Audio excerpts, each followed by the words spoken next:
Autoline Daily is brought to you by Borg Warner. Feel good about driving. Bosch. The number of clean diesel models in North America will double by 2014. Bosch Clean Diesel. Good, clean, fun. Bridgestone. Your journey, our passion. And by Dow Automotive Systems. Improving durability and increasing design flexibility with Betamate structural adhesives at dowbetamate.com. Hello and welcome to Autoline Daily for June 14. I'm John McElroy, and here's the news. Looks like the beginning of a move to close some assembly plants in Europe is finally starting to happen. GM announced it will close the Opel plant in Bochum, Germany, but not until the end of 2016. Analysts estimate that 5 assembly plants will have to close in Europe to eliminate 2 million units of overcapacity. The fact that it takes nearly 5 years to close a plant does not bode well for European manufacturers.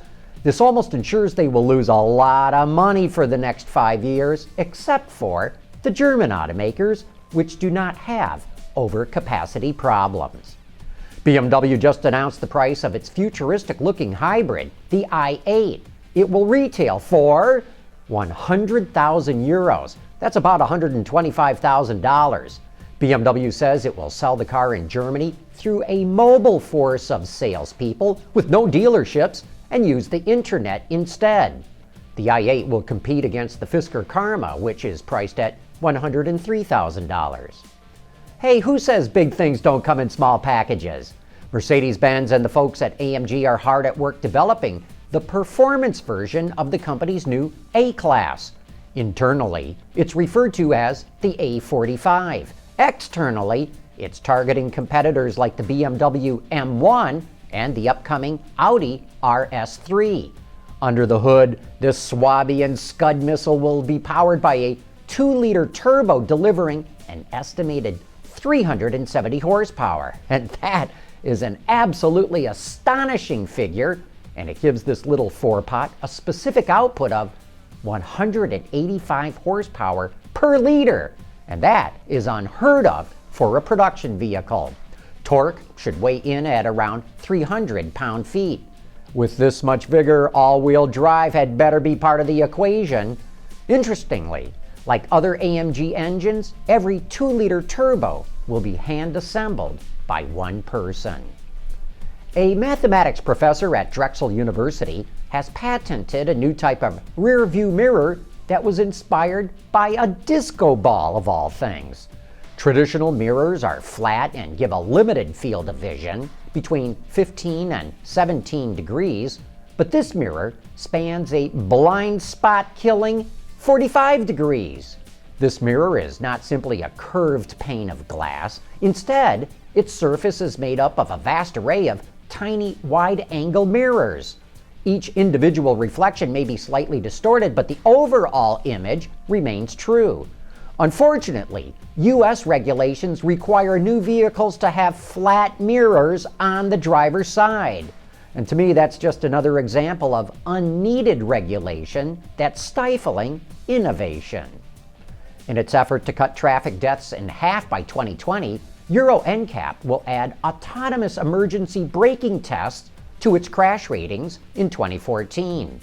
This technology uses radar, LiDAR, and/or video cameras to help drivers avoid crashes by warning them or applying the brakes automatically if the driver does not react. The agency says the system can help reduce accidents by 27%. Currently, 2/3 of automakers in Europe do not offer autonomous emergency braking, and only 20% of new car models are available with it. But if they cannot get those 5-star ratings without that technology, they will start to offer it. Toyota just unveiled a funky concept at the International Tokyo Toy Show called the CAMMATTE. It seats up to 3 people and is designed to be a family-oriented, customizable vehicle that even children can use. The pedals and seats can be adjusted for a kid while the parent controls steering and braking. The body features removable panels to enable different design and color combinations. Coming up next, it's time for a whole new approach to motor racing. It's what I call Formula None.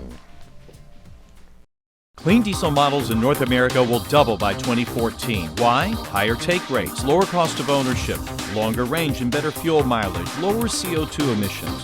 Clean diesel, good, economical, functional. Bosch, invented for life. Some of my favorite race cars of all time include the amazing Silver Arrows from Auto Union and Mercedes-Benz in the 1930s.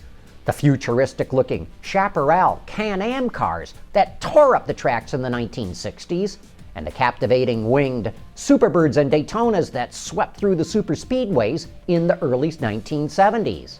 From roughly 1900 to 1970, motor racing was as much about developing new automotive technology as it was about being a spectator sport.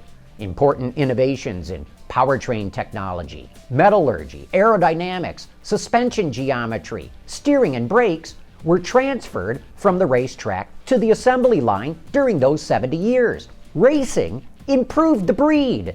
Today, most car companies use motor racing simply as a marketing tool, and almost all racing categories have become spec series, in which teams are forced to develop very similar, if not identical, cars. But that doesn't produce technological breakthroughs. My idea is to form a racing series called Formula None. There would be no rules. You just run what you brung. The size, shape, weight, powertrain, and fuel would be determined by each team. The idea would be to turn the engineers loose and see what happens. Actually, there would be some simple rules for a safety cocoon to protect the driver. Formula None would attract participants and sponsors from outside the automotive industry, especially from the aerospace, defense, and electronics industry. It would certainly cross-pollinate different industries with new ideas and designs. Can you imagine the public's anticipation to see what the teams would show up with every year? I'm throwing this idea out there in the hopes that someone grabs it and runs with it, even if it just starts out as a once-a-year race. Maybe as a support race for one of the bigger events. But over time, Formula None could become the biggest and most relevant racing series of them all.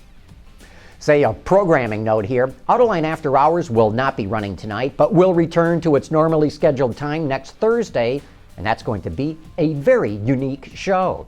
We're going to be celebrating the 15th anniversary of Autoline, and we're going to have a great cast of guests appearing on the show. It may even be something of a first on the internet. You're not going to want to miss this one.